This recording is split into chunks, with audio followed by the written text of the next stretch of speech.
Naquele tempo, os pastores foram às pressas a Belém e encontraram Maria e José e o recém-nascido deitado na manjedoura. Tendo-o visto, contaram o que lhes fora dito sobre o menino. E todos os que ouviram os pastores ficaram maravilhados com aquilo que contavam.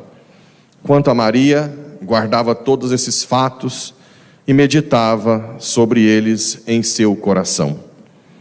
Os pastores voltaram, glorificando e louvando a Deus por tudo que tinham visto e ouvido, conforme lhes tinha sido dito. Quando se completaram os 8 dias para a circuncisão do menino, deram-lhe o nome de Jesus, como fora chamado pelo anjo, antes de ser concebido. Palavra da salvação. Glória a vós, Senhor.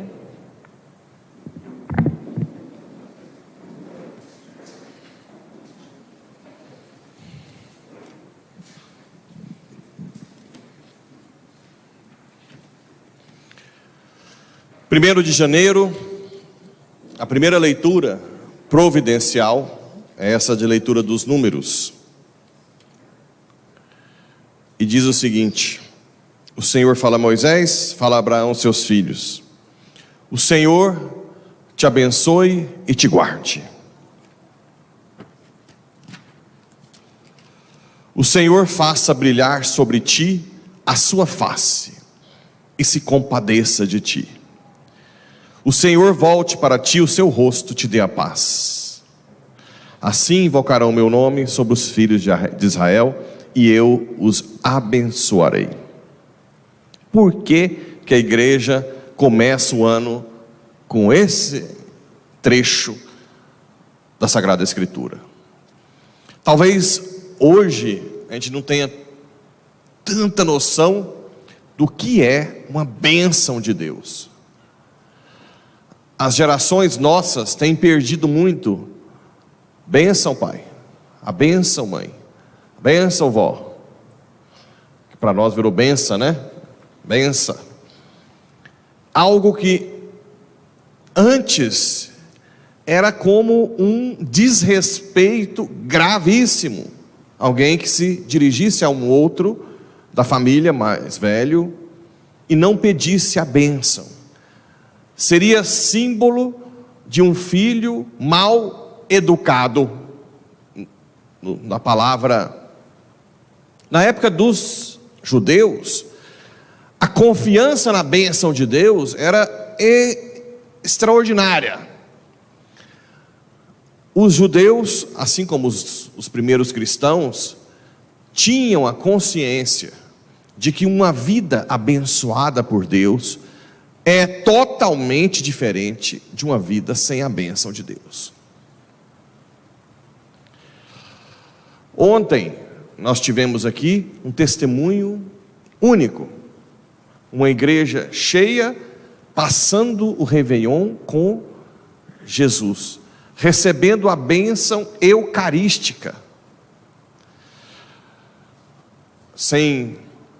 Existem pessoas, claro, que não puderam vir, mas a pessoa que ignorou ou que não quis, não é a mesma coisa de quem passou o ano com essa bênção de Cristo. A família que ficou ali horas e horas, na passagem do ano, diante do Senhor do Universo, recebendo 2 bênçãos eucarísticas, passando o Réveillon na frente do seu Senhor, não é nunca mais igual quem não veio por não querer. A vida de quem passou, recebeu essa bênção, muda completamente. Completamente. Assim como quem recebe a bênção de participar da missa da Santa Mãe de Deus, que é um preceito, quem está aqui hoje recebendo a bênção do sacerdote e a comunhão, recebe algo que muda a vida completamente. Talvez a gente tenha: não, padre, o senhor está enganado, porque eu já vi gente aí que fez vigília, passou, depois o ano foi uma desgraça. Aqui está a chave. Quando eu digo que mudou completamente, eu não estou dizendo que tirou a cruz.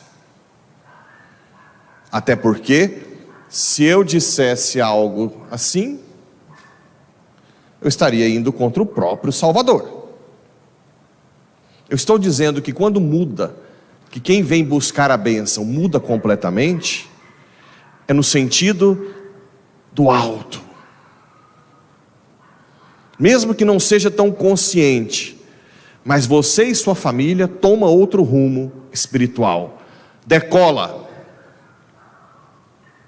E muitas vezes, para saber que foi abençoado, Deus nos manda a cruz.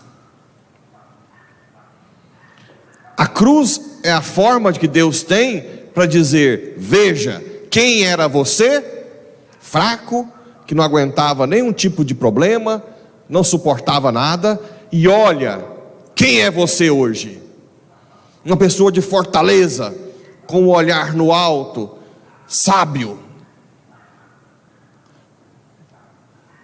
No sofá, vendo Faustão e comendo o dia todo, duas pessoas com bênção e sem bênção, é difícil de saber quem recebeu a bênção ou não.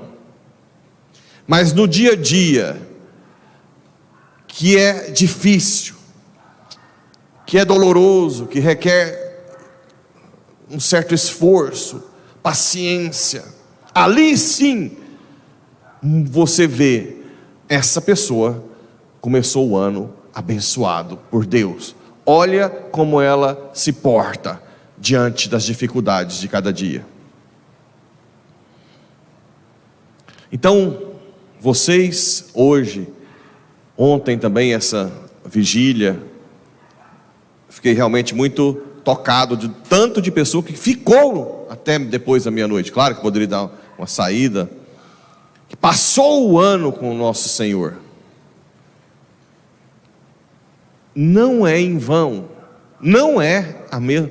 Simplesmente a vida de vocês tomaram um rumo diferente em direção ao céu para sempre. Assim como as bênçãos que vocês vão receber hoje pela Mãe de Deus, muda a vida para sempre. Eu estou dizendo isso porque hoje nem os pais que foram cobrados de pedir bênção não estão cobrando dos filhos mais, né? Ei pai, você tá bom? Se falasse isso antigamente, seria uma coisa assim, de escândalo. Chegar na minha casa do meu pai: ei, bom pai, você firme? O que você fez hoje? Você nem pediu bênção. Eu fui criado assim. Minhas tias falavam: como assim? Não vou te responder. Cadê seu pedido de bênção?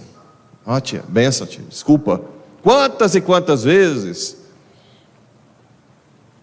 Porque acredita na bênção. Hoje, cada vez mais, a sociedade está desvinculada dessa ação divina, dessa bênção que vem do alto, que muda completamente, muda a nossa vida,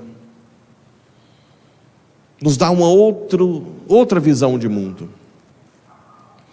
A outra leitura escolhida para o dia de hoje, que é Gálatas, esse trecho ele é famoso em todos os estudos bíblicos, Gálatas 4:4, porque é o único momento que São Paulo menciona de Maria.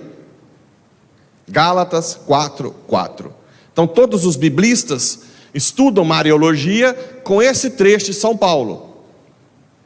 E ele diz: quando se completou o tempo previsto, ou se pode ler, a plenitude dos tempos. Quais tempos? Quando é que Jesus veio? A plenitude de quais tempos? Cronos e Kairos. Cronos, o tempo cronológico. Kairos, o tempo da graça, qualitativo. Um é quantitativo, o outro... Então, na plenitude dos tempos, quando Jesus chegou, era a plenitude do Cronos e a plenitude do Kairos.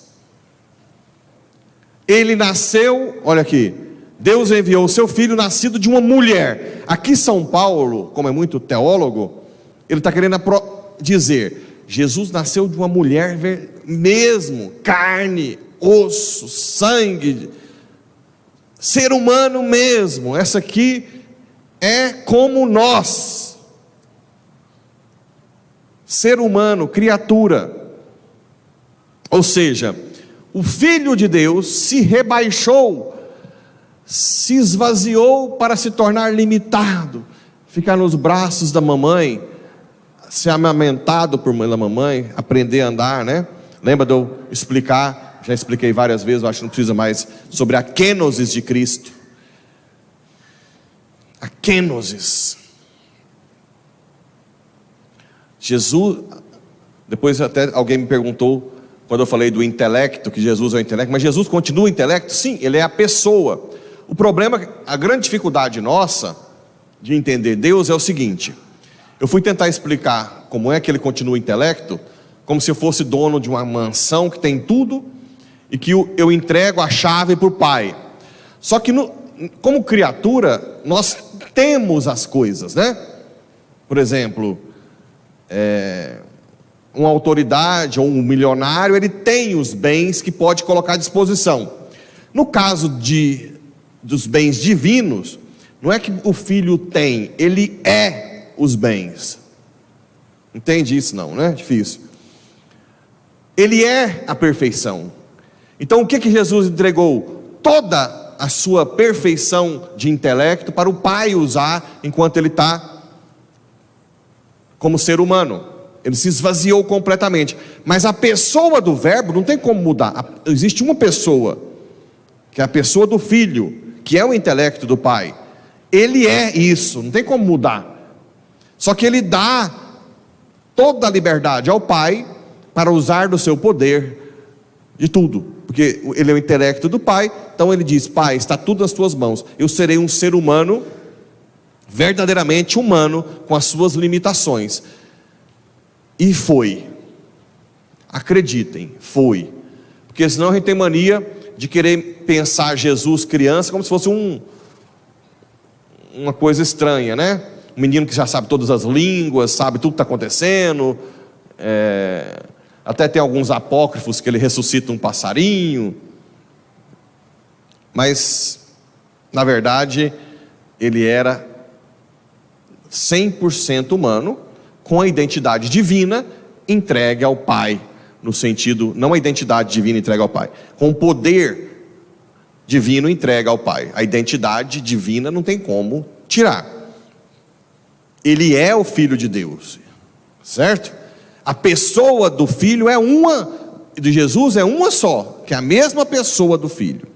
Então, nascido de mulher, sujeito à lei de Moisés. Lembra que a lei não é perfeita, mas é necessária para nos guiar, a fim de resgatar os que eram sujeitos à lei, e para que todos recebêssemos a filiação adotiva. O que é filho desde a eternidade é Jesus, é o Filho. Nós, com a encarnação do Verbo, nós somos adotados como filhos de Deus. Então nós não somos mais escravos ou servos, somos filhos. E se somos filhos, fala aqui, somos também herdeiros do céu. É algo extraordinário. Aqui é que muda tudo. É nesse mistério aqui que muda tudo na nossa vida, a nossa dignidade. Por isso que o nosso corpo, a nossa vida não pode ser conduzida de uma forma aleatória, sem princípios. Porque nós temos uma dignidade infinita, que deve ser respeitada, principalmente com relação ao 6º mandamento da castidade, né? Que é o mais difícil. Por que que nós temos dificuldade de falar de castidade lá na sociedade, na escola? Porque junto com a perda da consciência da bênção, se perdeu a consciência da dignidade humana, como filiação divina.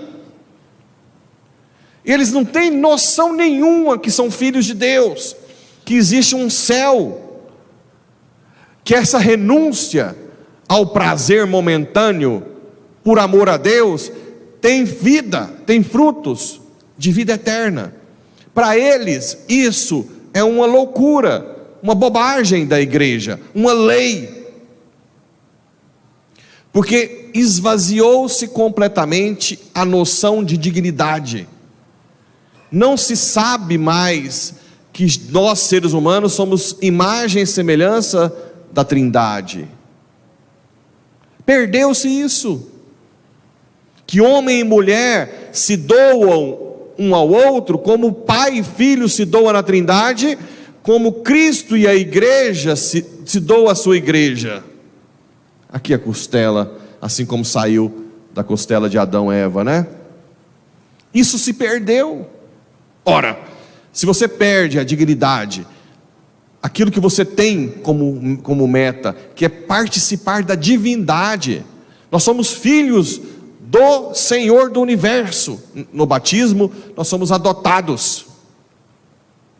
Mas se esvazia isso, o meu corpo não tem tanto valor.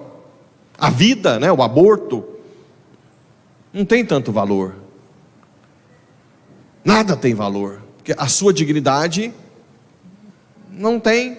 Nós vamos morrer e virar pó, ser comido pelos vermes, só isso, mais nada. Muitos falam assim, né? Não, vocês ficam lá, mas depois da morte, quem sabe ninguém voltou para falar alguma coisa. Você fica lá renunciando aos prazeres da vida. Para quê? Não vai mudar nada. Só que aí, nesse aspecto, tem um filósofo francês, se chama Blaise Pascal. Depois ele era janseniano. Janseniano era um grupo da Igreja Católica que se achava melhor. E Blaise Pascal, ele disse que se converteu ao catolicismo porque ele disse, ele é famoso pelo famoso desafio da aposta. Blaise Pascal dizia o seguinte: apostar com um cristão é uma desvantagem muito grande. Por quê? Se eu estiver certo que não tem nada após a morte, não acontece nada com nós dois. Não é verdade? Se eu estiver certo que não existe nada, tanto eu como o cristão não vamos sofrer nada. Mas se o cristão estiver certo, eu estou iambado, vamos traduzir do francês para o nosso goianês. Estou enrolado. Então a aposta com o cristão é uma desvantagem grande para o ateu, ele dizia. Então é melhor acreditar. Agora é claro que é uma coisa filosófica, mas nós vai falar que quem estava aqui até meia-noite adorando não vê o céu na terra, não vê o céu no seu interior. Vai falar que no dia a dia, vai falar que o que eu faço aqui hoje sou eu. Ah, que prepotência. Eu nunca faria o que eu faço aqui hoje. Nunca. Pergunta a minha mãe, quem sou eu? Se eu estaria aqui pregando. Nunca. Nunca. Uma das coisas que minha mãe falava: meu Deus, o que aconteceu com meu filho? Esse não é meu filho. Esse menino chorava, ela fala, esse menino chorava com 5 anos para dormir no Castros. O que esse menino está fazendo lá? Como é que céu não existe? Como é que céu não existe? Não é só uma aposta. Eu não estou jogando cassino, porque se fosse cassino, se eu tivesse apostado, pegado as minhas fichas, não, vou largar tal, pegar tudo, vou jogar aqui esse número aqui, vida eterna, lá na roleta russa, né? Agora está girando. Se fosse só isso, uma aposta, eu não aguentaria. Era como se estivesse debaixo d'água, né? Sem ar. Pelo contrário, cada vez mais eu tenho mais gratidão a Deus, mais plenitude de vida. Cada vez mais eu menos quero voltar atrás. Não é uma aposta, é um reino dos céus que cresce. Serve o que Blaise Pascal disse? Serve, porque é verdade também. Se o cristão errar, no final não sobra nada para ninguém. Mas se o ateu errar, está enrolado. Quem não acreditou. Mas não é só uma aposta. Não é. Vocês que renunciam agora a estar em um monte de lugar para estar aqui, a vida de vocês muda. O interior de vocês é outro. Por que está todo mundo aí em pânico? Não consegue suportar nada. Porque não deixa o reino dos céus crescer. Então, é diferente. Acreditem nessa bênção da opção por Deus. Não é uma aposta. Não é. E no final aqui, no Evangelho, os pastorinhos, que são os menorzinhos, porque para ver Jesus, para ver um Deus que se faz pequeno, você tem que ser pequeno também, e entender esse mistério, porque ele se esconde dos orgulhosos. Como é que eu que sou nada, um verme fedorento, deixa eu ficar sem escovar dente e usar desodorante e outras coisas mais, fede por si só. Ai, padre, que é verdade, a gente fede naturalmente, a gente fica disfarçando, né? Nós que fedemos, queremos ser grande coisa, e o Senhor que se faz pequeno. É difícil para um cara que quer ser grande coisa nesse mundo acreditar que o Deus se faz uma criança no ventre de uma mulher que é criatura dele. É difícil acreditar nisso, tem que ser muito humilde. É difícil acreditar que Jesus está na Eucaristia. Como é que pode alguém ficar das 8 da noite, em pleno Réveillon, até depois da meia-noite, diante da Eucaristia? Contra todas as festas, fogos, passeios. É difícil de você estar ali e acreditar que ali está o Senhor do universo, aquele que criou tudo. Tem que ser um pequeno como os pastorzinhos, que encontra Jesus numa manjedoura, num coxo de vaca. Coxo de vaca. E todos os ouviram, os pastores ficaram maravilhados. Aqui entra o mistério da pobreza, né? Que não é não ter bens simplesmente, é estar disponível para Deus, é mendigar o amor de Deus, né? E também não é aquela pobreza fruto do egoísmo humano. Uma das coisas que a igreja tem errado muito é de atacar diretamente o social, né? Você tem que lutar pelos seus direitos, sem conversão. É pensar na ecologia na Amazônia, sem pensar na conversão do cortador de árvore, na conversão do que ganha, que exporta para fora. Só ficar brigando politicamente não muda a situação. É com a conversão que a gente muda. Cortador de árvore, cada um tem uma história. Tem cortador de árvore que corta a árvore porque precisa de comer. Tem cortador de árvore que corta nas horas vagas. Tem cortador de árvore que corta para ficar milionário.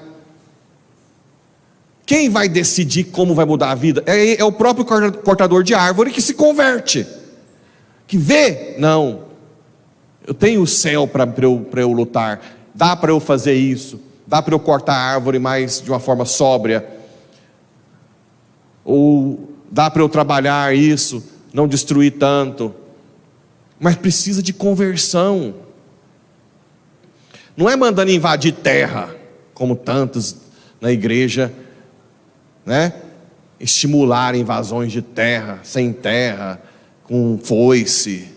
Não é assim que resolve os problemas. É convertendo tanto o sem terra quanto o dono da terra. Levar Cristo para os dois. Então a questão da pobreza sempre foi um desafio para a igreja. Mas a verdadeira pobreza hoje, como dizia Madre Teresa de Calcutá, que tem autoridade para dizer, porque muitos que ficam nessa aí, os pobres, no final não faz nada para pobre. Eu sempre digo que aqueles que realmente mexem com o pobre são aqueles que falam pouco, como Madre Teresa de Calcutá, né? Ela não fala tanto, ela vai e faz. Eu não vou ficar falando de pobre aqui, eu tenho que tentar, esse ano, ajudar mais os pobres, fazer, estar mais perto, é um agir, não é falar. Eu ficar falando, vocês não olham os pobres, vocês isso aqui dos pobres, vocês são orgulhosos, vocês lá. Tá bom, e você? O que você faz? Eu só falo para vocês. Pobre não é de discurso, pobre é de fazer. E Madre Teresa dizia o seguinte: não se enganem, meus irmãos, a maior pobreza da humanidade hoje é a falta de amor. Então, vamos nos converter e primeiro, antes de tudo, levar o amor de Deus, o amor ágape, e depois, se necessário for, algo material. É assim que a gente quer começar 2021 no colo dessa mãe, que ela nos ensine a amar seu filho e através do filho no filho adotivo, amar a humanidade. E através desse amor, ajudar as necessidades materiais e espirituais. Assim seja.